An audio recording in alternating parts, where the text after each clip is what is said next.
Ici le Dr Paul Simard, psychologue, et bienvenue dans le Psychoctober, un défi qui consiste à faire une capsule de vidéo en psychologie par jour à tous les jours du mois d'octobre.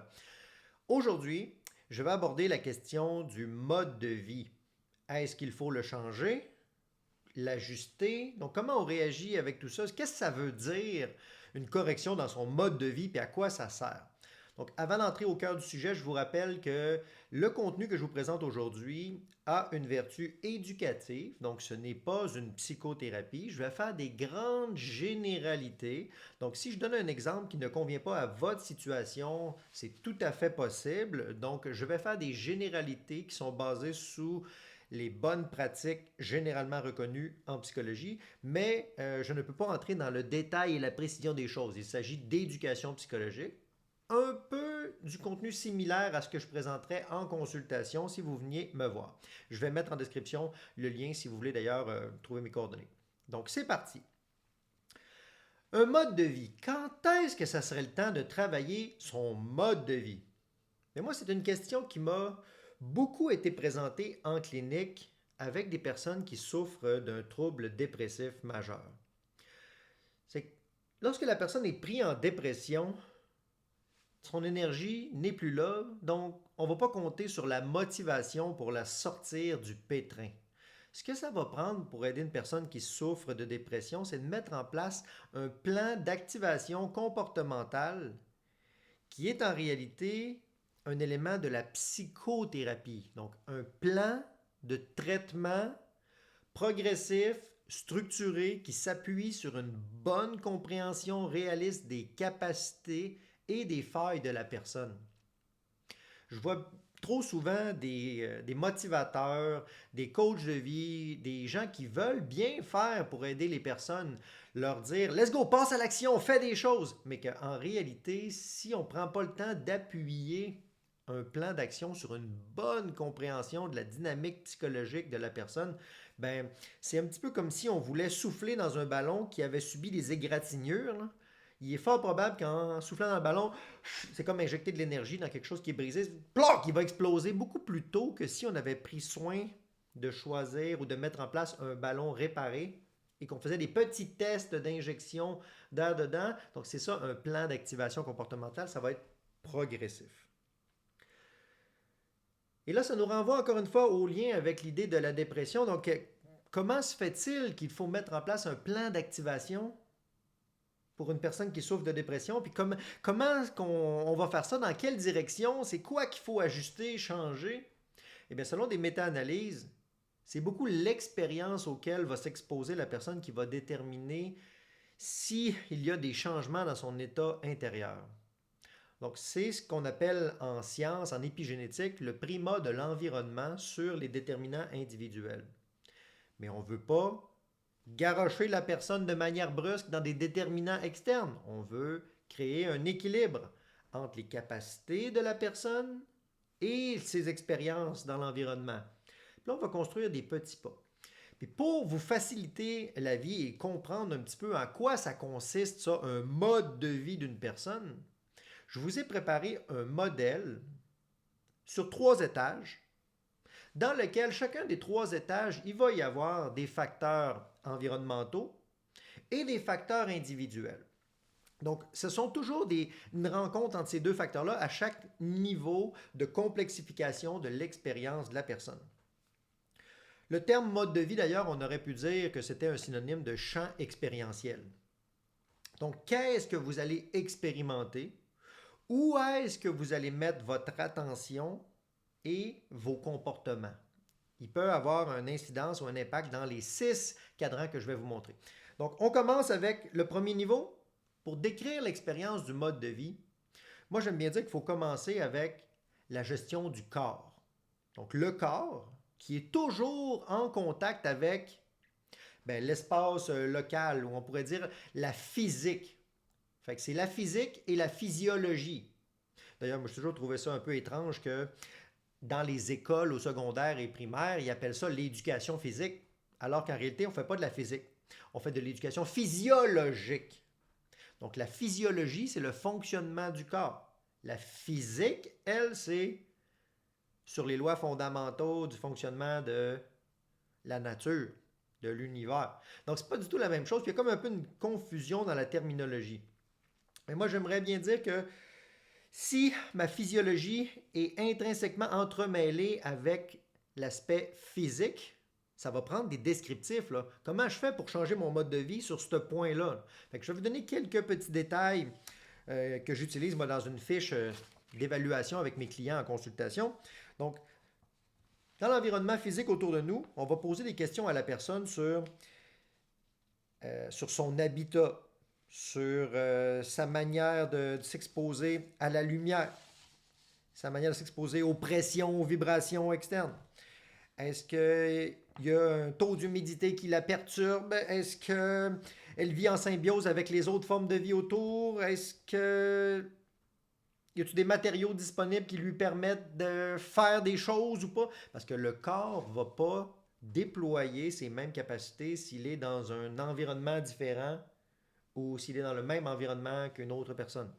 C'est encore une fois, c'est ce que je appelais tout à l'heure le primat de l'environnement.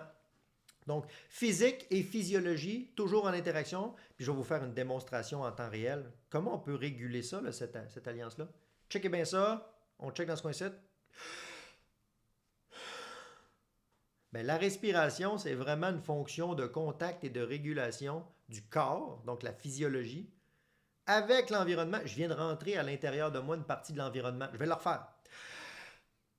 Oh, OK. Fait que là, on entre de l'environnement en soi. Fait que si la qualité de l'air ou la qualité de la pompe à intégration en soi de l'oxygène n'est pas bonne, il peut arriver que la physiologie va se développer de manière différente. Donc, c'est vraiment un premier niveau d'action sur le mode de vie, c'est comprendre qu'il y a le corps en contact avec la physique autour. Puis là, si on entre en détail dans c'est quoi les besoins essentiels du corps, on pourrait nommer rapidement, est-ce que ce corps-là, vous répondez adéquatement à ses besoins de sommeil, de bouger, d'alimentation, d'élimination, de régulation de la température, de réduction des plaies, réduction des maladies, réduction des douleurs? Y a-t-il des expériences de plaisir de temps en temps? Est-ce que vous savez comment faire un équilibre dans toutes ces différentes variations-là de besoins? Donc, vous voyez, c'est rapidement, on met à jour des descriptifs qui font qu'on est juste au niveau 1, puis on a plein d'affaires sur lesquelles travailler. Donc, agir sur le corps permet de dépasser ensuite le monde des réflexes. Parce que si le corps a survécu jusqu'à maintenant, c'est qu'on a répondu à ses besoins homéostasiques. Mais si on veut aller plus loin que ça, bien, il faut s'assurer que la base, j'ai répondu à mes besoins essentiels. Puis là, on va monter au niveau 2 ensuite. Donc, pour réguler le mode de vie, il n'y a pas seulement le corps et la physique environnante, c'est au niveau de l'espace, l'énergie, puis le temps. Il y a aussi, au niveau 2, les aspects relationnels et affectifs. Donc, on pourrait dire que sur le plan individuel, au-dessus du corps, il y a certaines structures qui vont se complexifier dans l'appréhension des choses. Donc, ce ne sont pas seulement des structures de perception, sensation. Il va y avoir des mécanismes d'appréhension qu'on appelle le monde affectif. Donc, dans le monde affectif, il y a les émotions qui appréhendent des besoins du corps. Il y a aussi les sentiments qui appréhendent des valeurs mentales. On va y venir tout à l'heure d'ailleurs, mentales. Si c'est agité dans le monde affectif, on va parler de souffrance. Et si c'est calme, on va parler de quiétude. Mais le monde affectif, il est grandement influencé par son équivalent réciproque dans la sphère environnementale, ce qu'on appelle les contacts relationnels. Donc, les relations que vous avez autour de vous ont un immense impact sur votre état affectif que vous avez. C'est même une chose qui est souvent confondue dans la littérature scientifique lorsqu'il est question de parler d'une relation ou d'un sentiment intérieur. Ben, ça serait notamment relié au fait que ce sont les mêmes structures dans le cerveau qui vont gérer l'appréhension des relations interpersonnelles et l'appréhension du monde affectif. Il est rare qu'on va avoir une émotion extrêmement forte envers un objet, même si c'est possible, hein, via la possessivité, via le désir, la convoitise. Mais C'est vraiment manifeste et majeur la réaction du monde affectif en lien avec les relations interpersonnelles qu'on va avoir, les contacts directs. On n'a qu'à penser aux études sur l'attachement, sur la socialisation primaire. Puis là, on voit bien à quel point que c'est très difficile de distinguer une réaction individuelle affective d'une relation interpersonnelle. Donc, dans une correction du mode de vie, on va pas seulement avoir à essayer de faire des exercices pour calmer la tempête intérieure du monde affectif, calmer les angoisses. Bien souvent, ce qu'on va devoir faire également, c'est établir de saines frontières sur le plan relationnel. Puis on va même devoir aller parfois dans une espèce de restructuration sociale où certaines personnes qui avaient accès à notre intimité avant, on va falloir leur mettre des limites. Donc c'est une expérience vraiment au cœur du mode de vie que l'idée de restructurer le monde affectif et restructurer les relations interpersonnelles. C'est tout qu'un modelage, mais parfois ça va être essentiel pour changer un mode de vie. Essentiel, mais difficile, parce que le fonctionnement de la conscience est beaucoup ancré dans ces mécanismes-là d'appréhension. Même si on est juste un petit peu dans un système complexe qui s'entremêle et extensionne le monde des perceptions-sensations, on est quand même très proche des réflexes. C'est pour ça que dans le monde affectif, au niveau des styles d'attachement, on va découvrir la présence de patterns, de schémas, de réactions affectives qui font comme si on avait revécu dans le temps une situation difficile ou une situation le fun. Ça redéclenche le mécanisme affectif comme si on revivait quelque chose. Donc la revivance automatique, la réaction du pattern, c'est une forme de réflexe affectif.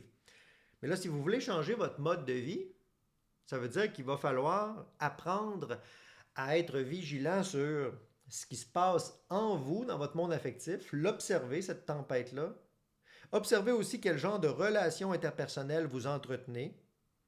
Puis sachant que les deux sont imbriqués ensemble, une des manières que les gens vont souvent utiliser pour corriger un début de correction de cette tempête affective-là dans leur mode de vie, c'est qu'ils vont consulter un thérapeute, un psychologue, un aidant, puis à travers le lien de confiance, ils vont restructurer leur état affectif. Moi, j'aime bien appeler ça, entre guillemets, la socialisation tertiaire. C'est que la socialisation primaire, c'est celle qui est imposée lorsqu'on est enfant, puis on va introjecter notre identité, notre style d'attachement et nos croyances normatives. Dès qu'on est enfant, on n'a pas l'esprit critique encore, mais pourtant on parle, on a des émotions, on introjecte des règles, donc c'est une phase très sensible de socialisation primaire. Ensuite, avec l'entrée à l'école primaire et l'entrée dans la vie adulte, on va essayer de développer notre autonomie, on va exercer certaines capacités de choix assez imparfaites qu'on pourrait attribuer à la socialisation secondaire, donc la tentative de faire des choix dans tout ça. Mais à un moment donné, quand on veut restructurer le tout, c'est moi là, qui invente le terme socialisation tertiaire, là, mais c'est pour décrire que c'est un processus où tout d'un coup, on va dire, un instant, là, il y a quelque chose qui ne marche pas, puis aller chercher des bases de restructuration avec des aidants professionnels, ça peut vraiment vous aider. Même si ça fait beaucoup de bien, ces restructurations relationnelles et affectives quand vous allez voir un thérapeute, il n'en reste pas moins que ça peut être un piège. Parce que si vous allez voir un professionnel de la santé et que vous n'y allez que parce que ça vous fait du bien aller dans la rencontre, on pourrait dire que ça crée un nouveau risque. Ça crée le risque de répéter des enjeux de la socialisation primaire dans lequel c'est quelqu'un d'autre qui est responsable de vous calmer plutôt que vous-même qui étiez responsable de corriger votre mode de vie. Donc c'est un enjeu important, hein? C'est un enjeu. Ça peut prendre plusieurs rencontres, ça, le besoin de se faire comprendre, de revivre une expérience de validation affective de la part du psychologue ou du thérapeute pour recréer à l'intérieur de soi un sentiment de sécurité, une impression de stabilité affective. Puis là, normalement, le thérapeute, avec ses méthodes, s'il vise à développer votre autonomie, devrait favoriser la transmission de cette compétence-là. Pour plus que ça soit lui qui soit le gardien de votre état affectif. Donc, c'est ce qui est difficile à changer dans le correctif du mode de vie affectif. Fait que là, je change, je choisis des gens autour de moi, mais je garde la responsabilité sur ma vie. Je travaille à créer du calme, réduire mon expérience de stress dans mon corps, mais créer du calme sur le plan affectif. Je pourrais vous nommer quelques exercices à faire ici, sur le plan affectif. Validation de vos émotions, acceptation de soi, humilité, autocompassion. Ce sont tous des enjeux en rapport avec l'observation des mouvements affectifs et de la souffrance intérieure. Puis là, quand ça va être suffisamment calme ou que vous allez devenir habile, il y a certaines personnes qui peuvent passer au niveau 3 du monde, du mode de vie. Ce que j'appelle l'interaction entre le monde mental et le monde culturel. Donc, c'est comme un peu une progression. Le corps, l'aspect physiologique qui est en contact avec la physique environnante. Le monde affectif qui est en contact avec l'aspect relationnel. Mais là, le monde mental, il va être en contact avec le monde culturel. Je vous donne un exemple. Vous n'avez pas acquis la même langue si vous viviez dans un pays ou un autre pays.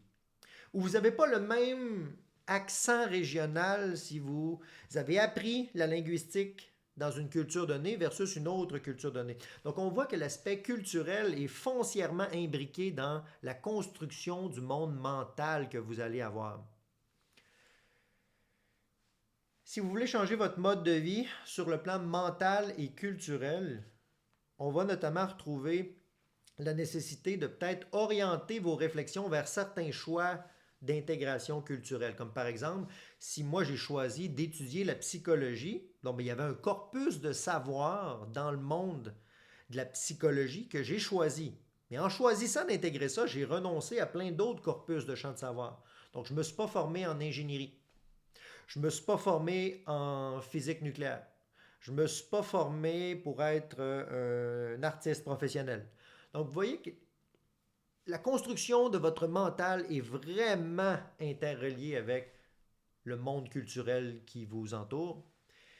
Et là, si vous êtes confus dans vos pensées, ce n'est pas toujours l'influence de vos choix personnels qui sont les 100% responsables de cette confusion-là. Ça peut être parce que vous êtes exposé à des déterminants culturels qui vous manipulent. On va prendre l'exemple des réseaux sociaux. Les réseaux sociaux qui sont sur une plateforme technologique web, donc c'est un aspect culturel. C'était pas présent il y a 40 ans, ça, les technologies web. Fait que ça veut dire que c'est une culture, un air du temps qui a des déterminants sur votre vie, du fonctionnement quotidien à tous les jours aujourd'hui. Puis vous réfléchissez probablement pas de la même manière à certains déterminants que les gens il y a 40 ans là-dessus. C'est une des hypothèses d'ailleurs sur la différence des choix de partenaires qui appartiennent à des générations différentes. Ça fait comme un peu un clash de culture. Mais si vous voulez corriger votre mode de vie sur le plan mental et culturel, comme je vous disais, il va falloir faire des choix qui ne sont pas l'extension naturelle, on va dire, ou automatique de ce qui vous est présenté par l'environnement. Donc, même si c'est naturel ou normal de s'installer sur un pilote automatique où mon corps va se passer de la manière, il va se déployer de la manière que mon environnement a répondu à mes besoins. Mon état affectif va être déterminé par comment mes relations interpersonnelles m'ont influencé. Mon monde mental va être influencé par la culture. Donc, plutôt qu'être juste une extension automatique de ça, ça serait bien de commencer à faire des choix. Qui dit choix dit renoncement. Donc, il faut savoir renoncer.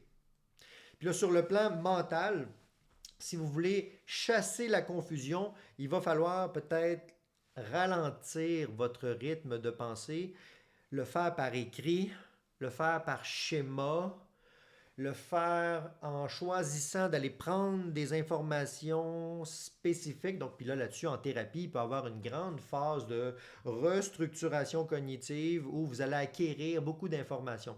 Moi, il y a des gens qui vont me dire en consultation que, mais voyons, tu parles donc bien comme psychologue. C'est parce que je voudrais aider les gens à acquérir du stock sur le plan culturel et mental. Donc, je ne suis pas le meilleur psychologue. Je Je suis un psychologue qui a une manière de fonctionner, puis c'est pour ça que je vous le présente, pour que vous ayez des représentations variées de à quoi ça peut ressembler le travail du psychologue. Comme ça, vous saurez faire un choix un petit peu plus éclairé. Oh, choix, chasser la confusion, expression de votre potentiel. Donc, on revient ici au cœur de la nécessité de faire un changement ou un ajustement dans votre mode de vie. Si vous n'êtes pas bien, c'est que vous êtes probablement enlisé à quelque part dans 1, 2, 3, 4, 5, 6 ou 6 cadrans de cette pyramide-là du mode de vie. Puis ça serait bien de peut-être passer en revue quels sont les déterminants, les pièges, les forces, les menaces qui influencent votre vie sur tous ces cadrans-là. Donc, les déterminants internes, physiologie, affectif, mental, déterminants externes, physique, relations, culture. Dans mes études sur l'entrepreneuriat pendant mon doctorat, j'avais découvert une matrice qui s'appelle la matrice FFOM, où je ne me souviens jamais de l'ordre des lettres, mais en gros, ce que ça veut dire, c'est force, faiblesse, menace, opportunité. Donc, menace, opportunité, c'est une évaluation externe des facteurs environnementaux. Donc, quelles sont les opportunités qui me sont présentées? On n'a pas tous les mêmes opportunités dans un environnement spécifique ou dans une culture spécifique ou dans un climat relationnel, familial ou les relations au travail spécifiques. Donc, il y a des forces, mais il y a aussi, il y a des opportunités, mais il y a aussi des menaces réelles. Puis sur le plan interne à l'individu, physiologique, affectif, mental, il va y avoir des forces et des faiblesses réelles aussi. Donc, si vous faites une espèce de matrice après ça pour faire le bilan des caractéristiques qui vous marquent principalement dans tous les secteurs de FFOM, dans les 6 cadrans du mode de vie que je vous ai parlé, probablement que ça va vous donner de l'information sur qu'est-ce qui gagnerait à être restructuré dans votre mode de vie et qu'est-ce qui gagnerait à être consolidé également dans votre mode de vie. Parfois, ça ne demande pas de faire des changements si drastiques que ça. Ça demande juste de saisir le beau qui est déjà présent, s'en rendre compte en débarquant du pilote automatique, faire preuve de gratitude et le cultiver le beau dans sa vie. Mais à d'autres moments, il faut oser le changement, oser amorcer des choses qui vont, qu'on pourrait dire d'une certaine manière, être contre nature, parce que votre nature, c'est probablement de répéter ce que vous avez fait hier. La physiologie, la biologie, sa stratégie numéro 1 pour assurer la survie, au niveau réflexe, c'est répéter, consolider les choses qui ont été faites hier. Chaque fois que vous dormez pendant la nuit, vous consolidez les circuits neurologiques qui ont été utilisés hier. On appelle ça les bases de l'apprentissage. Donc ça veut dire aussi que vous êtes de plus en plus meilleur pour créer dans votre vie de la rigidité sur les choses que vous avez faites et répétées. C'est une des raisons qui fait que ça peut être très difficile pour certaines personnes de changer leur mode de vie parce qu'ils sont rendus enlisés dans un pilote automatique qui fait qu'ils ne voient même plus comment faire pour changer le mode de vie en lui-même. Donc ce n'est pas une décision seulement logique, ça demande de porter un regard global sur le fonctionnement de la personne. Et je reviens ici avec l'idée du plan d'activation comportementale. En réalité, c'est un plan de traitement pour corriger des blessures de trajectoire dans votre mode de vie. Mais savoir que ce n'est pas parce que j'ai des lacunes que je suis dans cet état-là, mais plutôt parce que c'est un ensemble d'interactions qu'il faudrait qu'il soit travaillé à tous les niveaux, ça permet peut-être d'alléger un peu le poids que vous ressentez à l'intérieur de vous. Donc moi, j'ai construit mon questionnaire que je fais passer à mes gens quand je fais mon évaluation d'anamnèse en consultation, où je vais faire une évaluation des facteurs principaux qui sont présents chez les gens. Je vais évaluer leur niveau d'alimentation, leur niveau d'activation. Ils ont-ils des blessures qui ont hérité sur le plan biologique, physiologique, des handicaps? On va faire un tour global. Donc ce n'est pas seulement une question de décision de mindset. Mindset, ça serait le 3e niveau sur le plan mental. Sur le plan interne, c'est 1/6 des cadrans que je vous ai parlé, qui ne représentent pas en plus une vision réaliste globale de tout. C'est un modèle de synthèse, ce que je vous ai présenté. Mais je vous partage tout ça aujourd'hui pour vous donner des pistes de réflexion. Si vous voulez changer ou corriger votre mode de vie, il y a des trucs externes sur lesquels vous pourrez porter votre attention, mais également des trucs internes. Puis ça va être si vous savez créer de la cohérence ou de la régulation au niveau de chaque étage, entre guillemets, que je crois que vous allez pouvoir libérer des ressources pour dépasser les réflexes. Quand on a une maladie, c'est au niveau du corps, ça bouffe toutes nos ressources, là. Ça fait chuter notre énergie, ça fait chuter nos capacités de concentration, ça fait chuter notre empathie également. On est en mode survie quand on est malade, avancé ou que notre corps est menacé. Ça veut dire que si vous êtes très stressé, même si ça a des répercussions mentales, en réalité, le stress est relié avec des activations de systèmes nerveux dans votre physiologie. Et si on prenait soin de son corps dans un environnement physique qui est adéquat, avant de penser aller très loin sur le plan affectif et relationnel. Donc moi, je pense que si on prend bien soin de son corps, de son environnement, ça va ouvrir des ressources. Les ressources disponibles peuvent ensuite corriger des aspects sur le plan affectif. On va commencer à voir un peu plus clair. Puis si ça se passe bien sur le plan relationnel et affectif, qu'on n'a plus de menaces de d'autres personnes qui nous font du mal ou qui nous mettent de la pression, puis qu'on sait comment se calmer intérieurement, je pense que là, ça ouvre un peu d'énergie pour avoir l'esprit clair et décider de choses avec beaucoup plus de précision et d'acuité.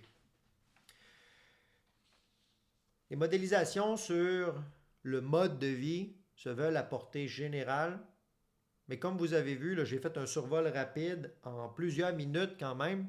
Donc, imaginez le nombre de temps que ça va prendre pour faire une évaluation rigoureuse en consultation avec un psychologue pour bien comprendre ça avant de vous donner des conseils très, très précis. Mais c'est sûr que ça peut être rapide, hein, découvrir que la personne, OK, elle se maltraite au niveau du sommeil.